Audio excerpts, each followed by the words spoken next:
Danielle Underwood, and I want to thank you for the opportunity to advise your meeting with your new Northern Irish partners as your consultant.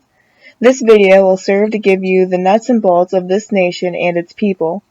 Further comments and concerns will be addressed in our own scheduled meeting for next week. I am here to help you gain the most from your business experience with Northern Irish partners.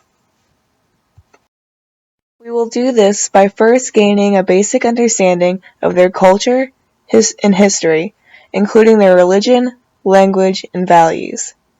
Second, we will examine their norms and customs, such as greeting behaviors, time orientation, and manners. Lastly, I'll provide you with words of advice on how to interact with your new partners.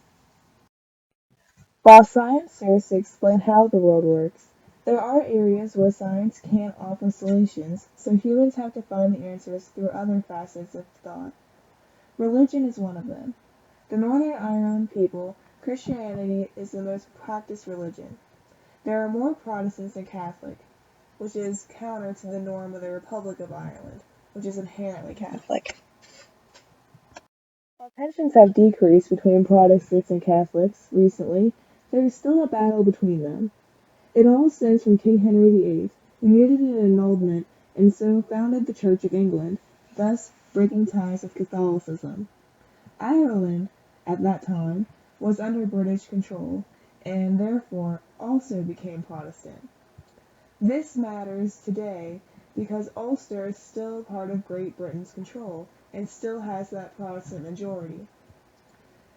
Those that agree with remaining under Britain's Parliament are known as Loyalists, and those that desire to unite with the Republic of Ireland are known as Unionists.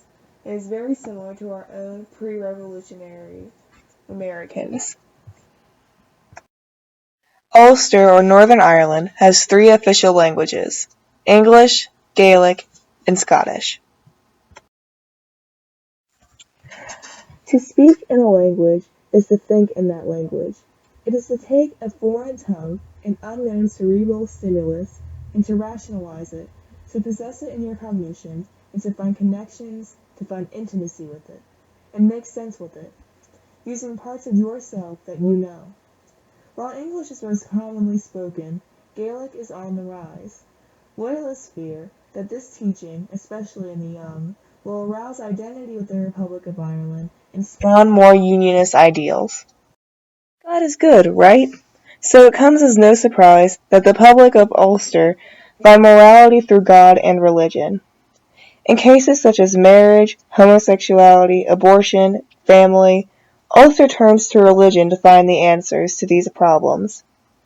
Ulster is more liberal than the Republic of Ireland, but is not as liberal as we would consider in the U.S. So religion is more easily sets the stage for the moral and political stage in this country. Sometimes humor can reflect what we care about. The Ulster sense of humor tends to be bound in ironic and self-deprecating jokes. They also tend to tease close friends. The Northern Irish also tend to take the persona of Jonathan Swift when it comes to speaking. They tend to speak in lyrical, linguistically ornate manners that make oration an art, not just a mere verbal action. The greeting behaviors of the Northern Irish tend to be reminiscent of our own. When meeting, a firm, confident handshake is exchanged.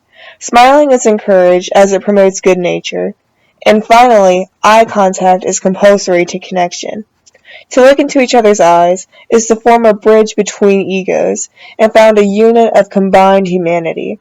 It allows the other to trust you and lets them know that you are interested in what they have to say.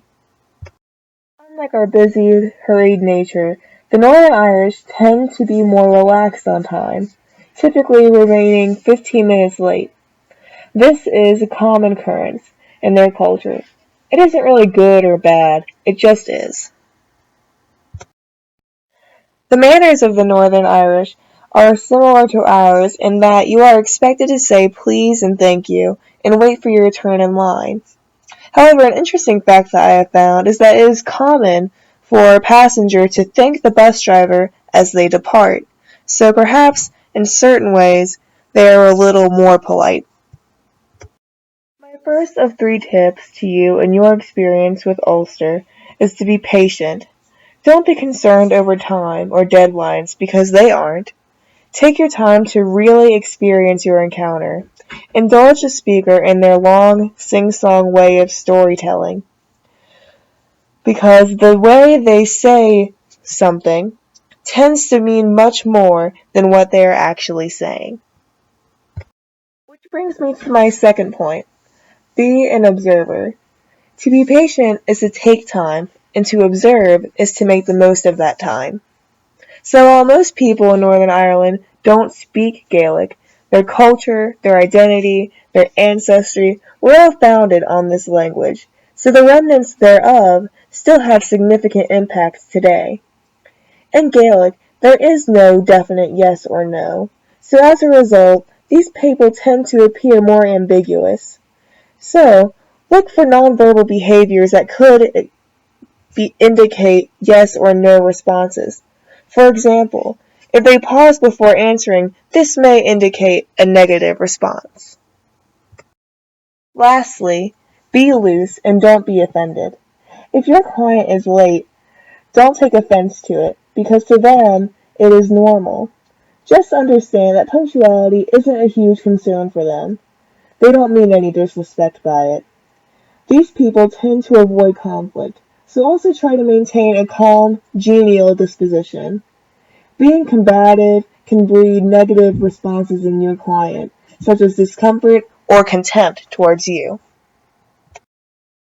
So, through this lesson, I have paved the groundwork of basic knowledge behind Northern Ireland as it was and as it is today, how the people interact and what they expect, and provided tips on how to utilize this knowledge to the advantage of your partnership. I am honored to give my advice as your consultant and look forward to our meeting next week to go over more specifics.